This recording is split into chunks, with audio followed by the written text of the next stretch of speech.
날이고 내일 모레가 어버이날이고 네. 네. 가정의 날, 가정의 주간인데 특별히 또 우리 교회에는 아프신 분들이 많아요. 또 저희 어머니도 이제 병원에 들어가신다고 하는데 네. 말씀 또한 우리 어머니를 위해서 또 우리 교회의 어른들이 믿음으로 건강하고 장수하는 삶을 살 수 있도록 하기 위해서 오늘 이 말씀을 준비했습니다. 어느 날 예수님과 제자들은 갈릴리 호수를 건너 거라사인 또는 가다라 지방으로 가보자 배에 오르게 되었어요. 그때 예수님은 배의 고물 아시죠? 고물. 우리가 버리는 고물이 아니고 배의 앞편에 보면 이렇게 흠뻑 들어간 데가 있어요. 그 고물에 아픔이 아니구나. 배의 뒷부분이군요. 배의 뒷부분에 베개를 베고 주무셨어요. 제가 착각했습니다.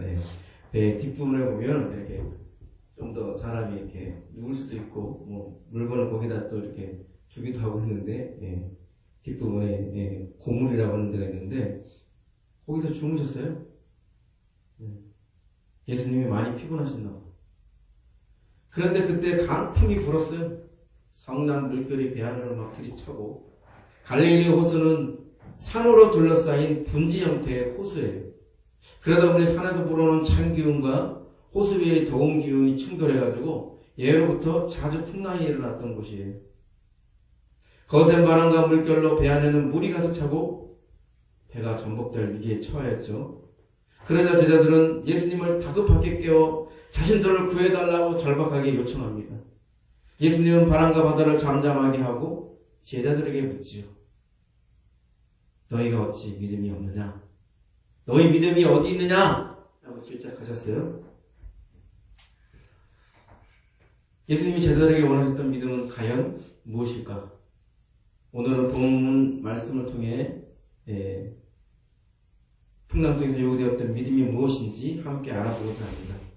이것은 또한 풍랑이 비유하는 인생의 풍파 속에 우리가 어떤 믿음을 가져야 할지 함께 살펴보고자 합니다. 우리가 첫 번째 살펴볼 믿음은 예수님의 믿음입니다. 표면적으로는 제자들의 믿음만이 보여요. 예수님 믿음은 잘 보이지 않죠. 그러나 여러분 한번 상상해 보십시오. 갑자기 바람이 붑니다. 더불어 물결은 산처럼 일어나 덮칩니다. 배는 심하게 요동하고 계속해서 물들은 들어오는 상황이에요. 그런 상황과 예수님이 평온하게 계속 주무셨다는 것은 극한 대조를 보여주고 있습니다. 아무리 피곤해도 그렇지. 기절하지 않는 한 그렇게 평화롭게 주무실 수가 있는가? 피곤해서 잠시 선잠을 자려고 한 의도라면 더욱 외부의 소란스러운 상황에 깨우지 않아도 금방 깰 수밖에 없는 상황입니다. 더욱이 딱딱한 배의 고물은 편한 잠자리가 아니죠. 깊이 잠들 수가 없어요. 그런데 어떻게 된 영문인지 사나운 풍랑 속에서도 평화롭게 주무실 수 있는 게 아니겠어요?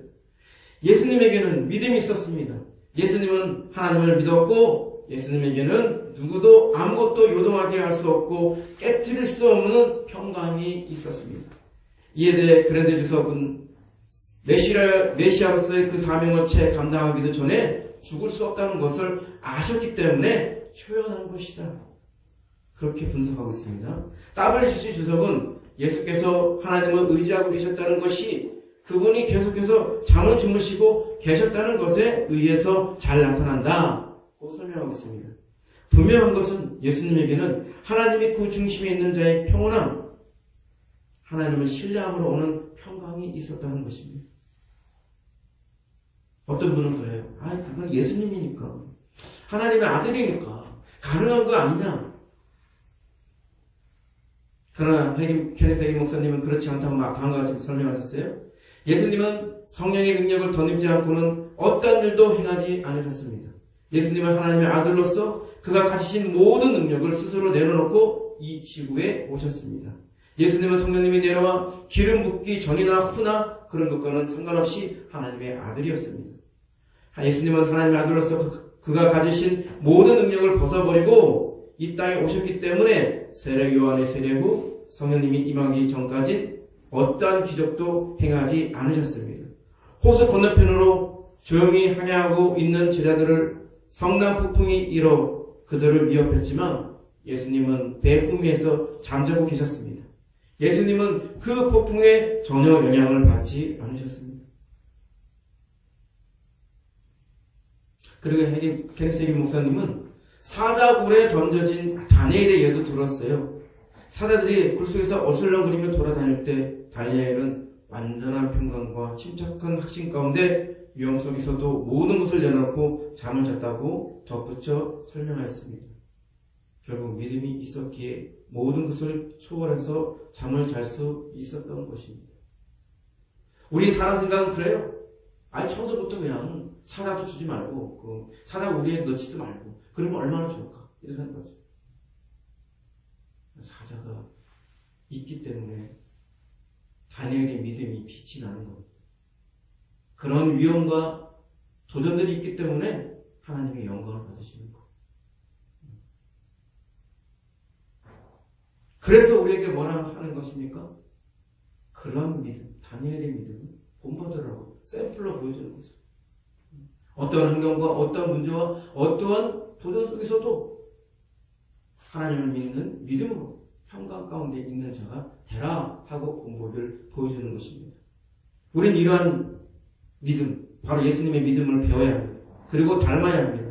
제자들이 거친 풍랑의 마음을 빼앗기지 않고 풍랑에도 불구하고 대조적으로 평온하였던 예수님의 모습에 마음을 두고 깨우쳤다면 제자들의 믿음은 다르게 전개되었을 것입니다. 폭풍 속에서도 요동하지 않는 믿음, 풍랑 속에서도 초연한 믿음. 예수님이 제자들에게 우리에게 먼저 본보기로 보여주셨습니다. 예수님의 본을 따라 예수님처럼 믿어야 합니다. 그렇다면 구체적으로 어떤 믿음을 가져야 할까요? 믿음에 대한 체리엘 목사님의 의견을 인용하겠습니다. 우리는 하나님의 우주 만물을 주권적으로 통치하는 분이며 우리를 무조건적으로 사랑하는 분이며 모든 것이 합력하여 선을 이루게끔 역사하는 분이며 환난을 당할 때에 기꺼이 도와주는 분이심을 믿음으로 믿을 때 하나님을 굳게 믿고 의지하는 것을 배울 수 있으며 그럴 때 하나님의 평화를 체험할 수 있다. 우리는 하나님께 우리의 모든 것을 맡길 때 흔들리지 않는 평화, 그 무엇에도 움츠러들지 않고 요동하지 않는 평화를 발견할 수 있다. 우리는 하나님을 믿는 믿음을 통하여 참된 평화를 체험할 때 어떤 상황 속에서도 만족할 수 있고 굳게 설 수 있고 그 무엇도 걱정하지 않게 된다. 우리는 하나님을 굳게 믿고 의지할 때 우리 삶을 지배하는 하나님의 평화가 인생의 어떤 폭풍이라도 잔잔히 가라앉을 수 있다는 것을 깨닫게 된다. 우리는 예수님처럼 하나님을 믿음으로 요동하지 않는 초연한 평강을 나타내어야 합니다. 두 번째로 살펴볼 믿음은 제자들의 믿음입니다. 사나운 풍랑과 평온하게 주무시는 예수님의 모습은 대조적으로 보인다고 앞서 말씀드렸습니다. 더불어 풍랑 가운데서도 초연하게 주무시는 예수님의 모습과 풍랑으로 인하여 두려움에 떠는 제자들의 모습도 역시 대조적인 모습을 보이고 있습니다. 잔잔한 호세의 풍랑이 일자 제자들의 마음속에도 풍랑이 일어나고 있어요. 밖에서 막 풍랑이 있는데 제자들의 마음속에서도 불안과 걱정과 염려와 그런 마음속에서 풍랑이 일어나기 시작했어요. 두려움과 걱정이 사무쳐 살려달라고 울부짖습니다. 자기들을 뒤로 돌아보지 않는 것처럼 보이는 주를 향한 절망과 분노의 표현입니다. 어디서 본 것 같아요? 가냐에서 이스라엘 백성들이 조금만 어려움만 생겨봐요. 물이 떨어져봐. 먹을 게 떨어져봐. 대부분 원망, 불평, 불신앙들을 보이는 모습들이에요. 그와 같은 모습과 같습니다. 그와 같은 모습과 같습니다. 우리는 어떻습니까? 우리라고 다를까요? 이미 우리 한성형교회 성도들은 이와 같은 경우들을 저희 교회에 있으면서 또 그러한 강야의 시험들을 경험하셨어요. 통과도 하셨고.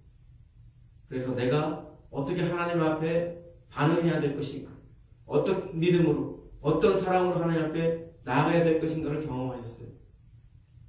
좀 더 훈련이 필요하신 분도 계시겠지만 어찌됐든 하나님께서 절대로 방치하거나 절대로 잘못되게 두지 않는다는 것을 경험했습니다.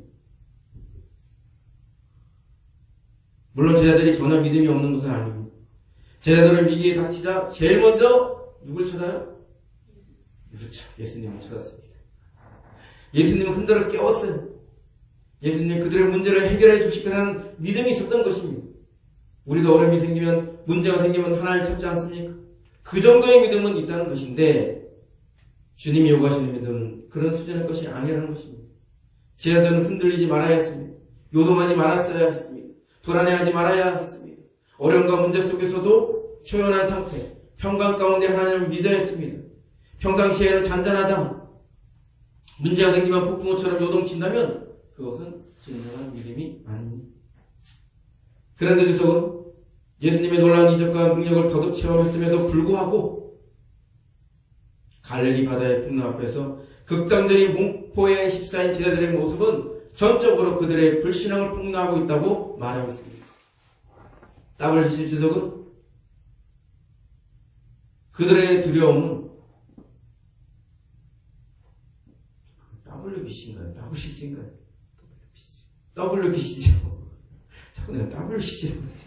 WBC 주석은 그들의 두려움은 사나운 풍랑이 몰아칠더라도 자기들을 보호하기 위해 하나님이 예수 안에서 역사하신다는 믿음의 결여를 번영한다. 예수의 질문은 그들의 두려움이 근거 없는 것임을 암시한다. 왜냐하면 그들의 믿음이 이적에 대해서는 아니더라도 자신들의 안전에 대해서는 확신할 수 있어야만 하기 때문이다 라고 말하고 있습니다. 자신의 안전에 대해서 내가 하나님의 자녀, 하나님의 백성이고 하나님 나와 함께 계시니까 안전할 수밖에 없다고 믿어야 되는데 그들은 이적과 기사와 이런 상관없이 안전에 대한 어떤 믿음이 없었던 거예요. 제자들처럼 폭풍 가운데 두려움에 떨었던 유명한 분이 있죠. 감리교회 창시자 요한 웨슬레. 자신의 구원의 불확신 때문에 항상 불안해했어요. 어느 날 아메리카 인디안들이 복음을 전하기 위해서 영국에서 미국의 조지아로 가는 배를 탔습니다. 1730년 1월 25일 심한 폭풍우를 만났고 죽음의 공포에 사로잡히게 되었습니다. 이때 웨슬레는 그런 형편에서도 변함없이 편안히 기도와 찬송을 하면서 배 안에 있는 굳은 일을 불평없이 감당하는 무리를 봤는데 그들이 바로 영국을 출발할 때부터 함께하였던 독일의 모라비안 교도들이었습니다. 그들은 하나님과 함께 계시기 때문에 두렵지 않다고 했습니다. 웨슬리는 죽음을 두려워하는 자신과는 달리 평안한 가운데 하나님을 찬양하고 있는 모라비안 교도들에게 큰 충격을 받았습니다. 거센 풍랑으로 배가 뒤집힐 것 같은 위험에 놓일 때마다 웨슬리 자신은 죽음에 대한 두려운 마음과 공포로 안절부절했었지만 그들 모라비안 형제 교회 성도들은 한결같이 변함이 없었고 마음의 안정과 마음의 참평을 누리고 있음을 그 자신의 눈으로 직접 목격했기 때문입니다. 그 사건이 하나님을 추구하도록 촉발시킨 계기가 되었습니다. 그리고 그 웨슬리는 그리스도를 믿음으로 하나님의 기쁨과 평강을 맛보는 놀라운 체험을 하게 되었습니다. 요한 웨슬레도 모라비안 성도들처럼 예수님을 믿음으로 인한 평강을 누리게 된 것입니다. 항문과 선행 그리고 더욱 엄격한 종교생활을 추구해도 자신의 불안감을 해소하지 못했던 요한 웨슬레는 비로소 자유를 얻은 것입니다.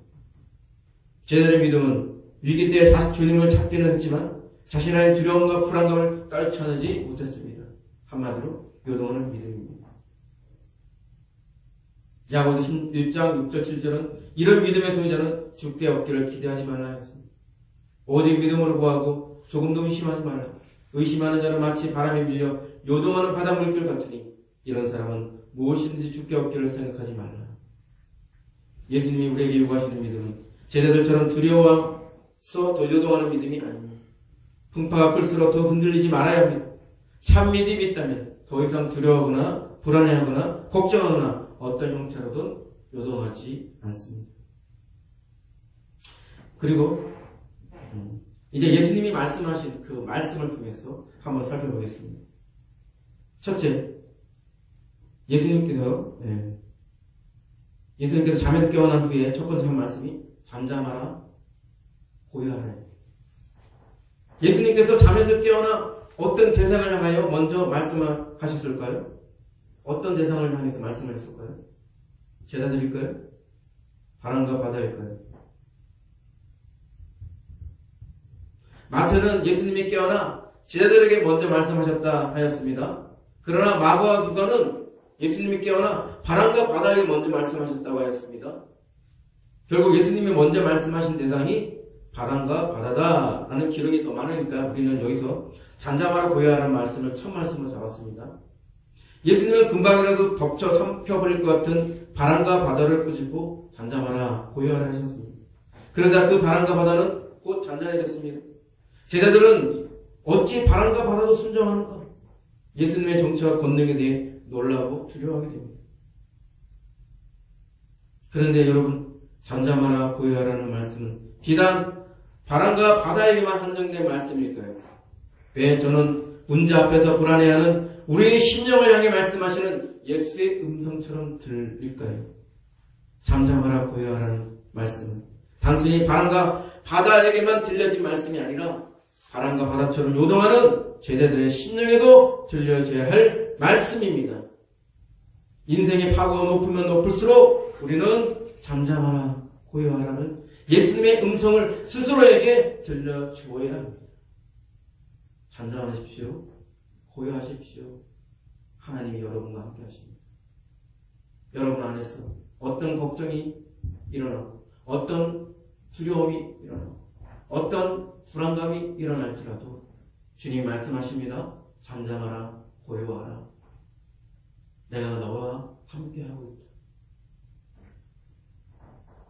불안해하는 나의 심령뿐만 아니라 인생의 풍랑인 모든 문제에게도 잠잠하라 고요하라 명령해야 할 것입니다.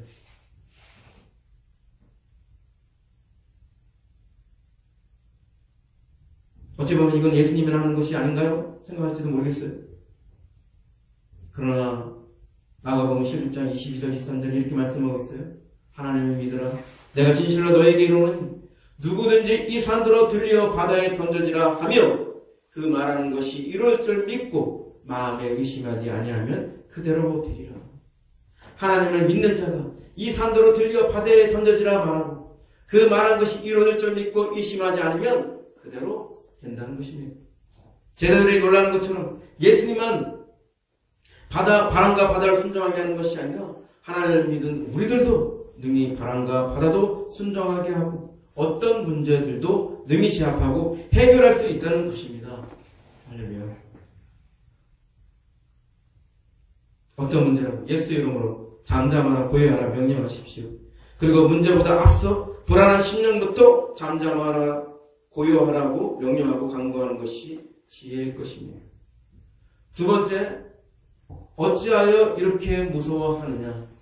마태복음 8장 26절과 마가복음 4장 40절에서 예수님은 제자들에게 어찌하여 무서워하느냐? 반문하고 계십니다. 어떤 경우에도 무서워해서는 안 된다는 것입니다. 예수님은 제자들이 무서워하기를 원치 않았습니다. 예수님은 단순히 제자들에게 그러한 것을 요구하기 이전에 당신께서 먼저 모범을 보이셨습니다. 예수님은 어떻게 그런 상황 속에서도 편안히 잠을 잘 수가 있었을까요? 바람이 불고 물결이 치고 물이 들어오고 도저히 잠을 잘 수가 없는 그런 상황인데 그분은 그런 거에 안아보지 않고 편안히 잠을 잤습니다. 그것이 바로 우리에게 모험이 되는 것입니다.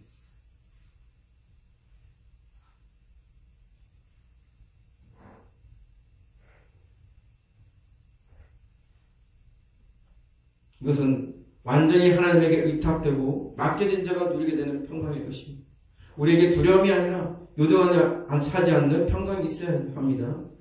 예수님은 우리에게 그러한 평강을 요구하시고 그러한 평강을 본보기를 보이셨습니다. 세 번째는 너희 믿음이 어디 있느냐. 마태복음 8장 26절에서 예수님은 제자들을 믿음이 작은 자들아 이라고 규정하였습니다.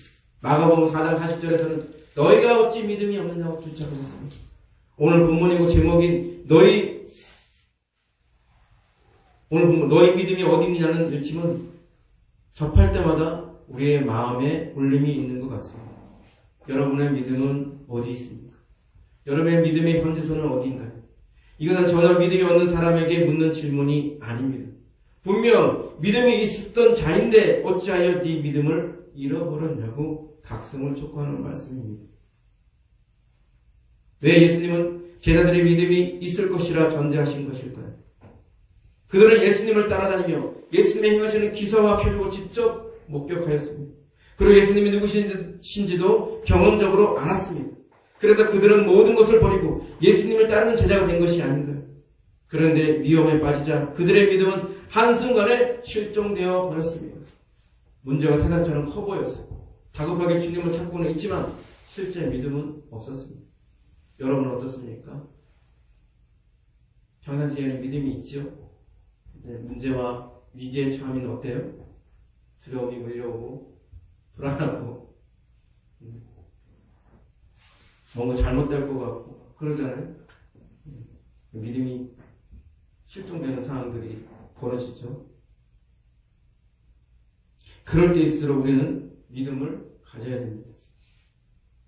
주님께서 우리에게 네 믿음이 어딨냐고 촉구하고 있습니다.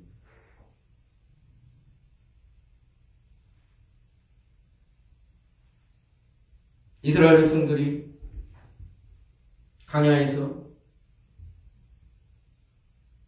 구름 기둥과 불 기둥으로 인도하시고 그들에게 항상 하나님의 임재를 목격할 수 있는 그런 상황들, 또 기사와 표적들로 하나님의 행하심들을 목격하고도 그들은 불평과 원망과 불신앙을 보였죠. 그래서 민수기 14장 11절에서 하나님이 이렇게 진노하세요. 이 백성이 어느 때까지 나를 멸시하겠느냐? 내가 그들 중에 많은 이적을 행하였으나 어느 때까지 나를 믿지 않겠느냐?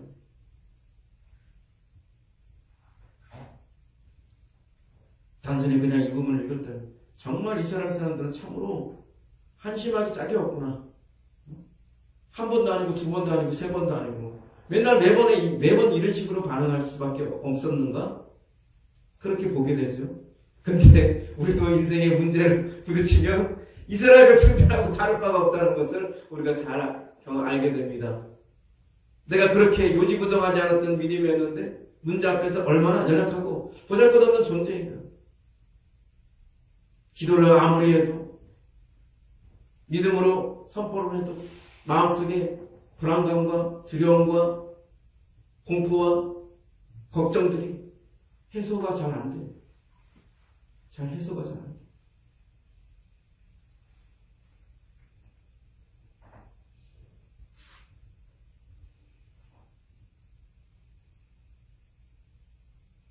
그 순간에 우리는 네 믿음이 어디 있느냐 하는 주님의 음성을 다시 새기들어야 됩니다. 왜 내게 내 믿음이 어디냐고 묻고 계십니까? 이제껏 그 인생의 모든 파고들을 하나님과 함께 건너고 넘어오고 돌파해왔는데 이제껏 하나님께서 돌보셨는데 내가 왜 걱정을 하고 있는가? 하나님이 함께 하시면 하나님이 나를 사랑하시면 무엇이 문제이겠는가? 그 믿음으로 하나님의 사랑과 은혜에 기반한 하나님의 말씀에 기반한 그 믿음으로 우리가 온전한 반응을 해야 할 것입니다. 말씀을 맺겠습니다. 예수님은 제자들에게 사람들이 나를 누구라 하느냐 물었습니다. 그리고 이어서 너희는 나를 누구냐 하느냐 하고 또 물었습니다. 이에 베드로는 주는 그리스도시요 살아계신 하나님의 아들이라고 고백하여 칭찬을 받았어요. 그렇다면 여러분에게 예수님은 어떤 분이신가요? 여러분은 예수님을 누구라 하시겠습니까? 성경대로 말하면 예수님은 우리의 선한 목자이십니다. 자기 받은 품삯만큼만 일하는 목자가 아니라 진심으로 사랑해서 목숨조차 아끼지 않고 돌보아 주시는 참된 목자이십니다. 오늘 본문에서 위기에 처한 제자들은 예수님에게 왜 자신을 돌보아 주지 않냐고 호소하였습니다. 그런데 예수님이 그들을 돌보지 않아 문제가 생긴 것이 아니라 그들이 믿지 않아서 문제가 생긴 것입니다. 이게 문제의 본질이에요. 우리 또한 삶을 살면서 병이 들거나 재정적인 어려움이 있거나 또 어떤 문제가 있거나 하면 왜 하나님은 나를 돌봐주지 않는느냐? 왜 하나님은 나와 함께 하지 않는느냐? 이렇게 원망할 때가 있어요. 그러나 사실은 하나님이 나를 돌봐주지 않아서가 아니고 하나님이 나를 사랑해서가 아니고 내가 하나님을 믿지 않기 때문입니다.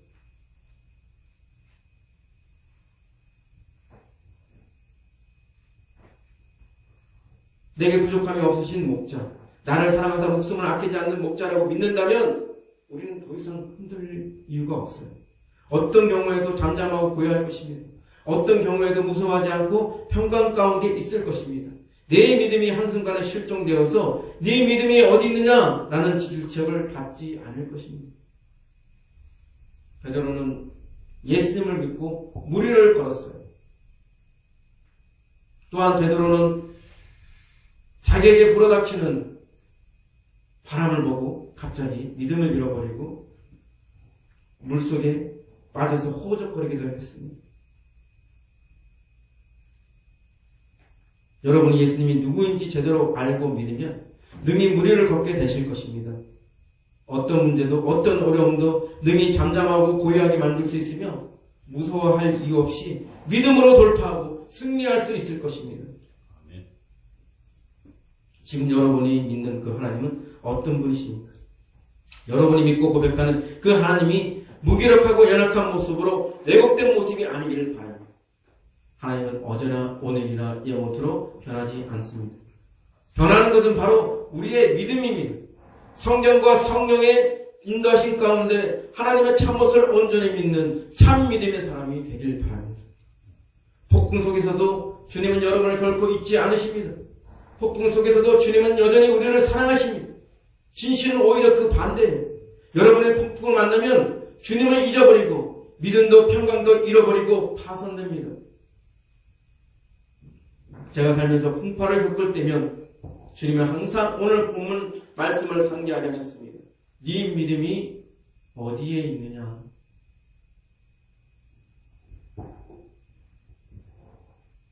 햇살이 좋을 때에도 비바람이 몰아칠 때에도 저희 믿음이 변치 않기를 훈련해왔던 것 같습니다.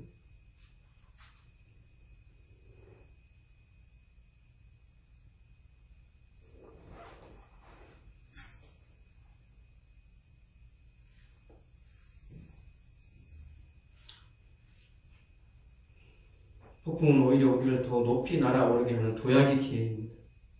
더 이상 폭풍을 대책 없이 두려워할 필요가 없습니다. 이에 대해 케니스 목사님은 인생의 풍파에 대해 다음과 같이 말씀하셨습니다. 인생의 폭풍들은 우리 모두에게 옵니다. 그것은 질병의 폭풍일 수도 있고 재정적 어려움일 수도 있고 가정의 문제이거나 다른 종류의 시험일 수도 있습니다. 어쨌든 우리를 패배시키는 것은 인생의 폭풍들이 아닙니다. 우리를 패배시키는 것은 그런 폭풍들에 대한 우리의 반응입니다. 폭풍이 문제가 아니라 우리의 반응이 문제입니다. 여러분과 저 폭풍 속에서도 빛이 나고 평상시에도 더욱 마음과 말과 행동으로 일관된 믿음으로 하나님을 영화롭게 하기를 진심으로 바랍니다. 말씀 생각하면서 기도하겠습니다.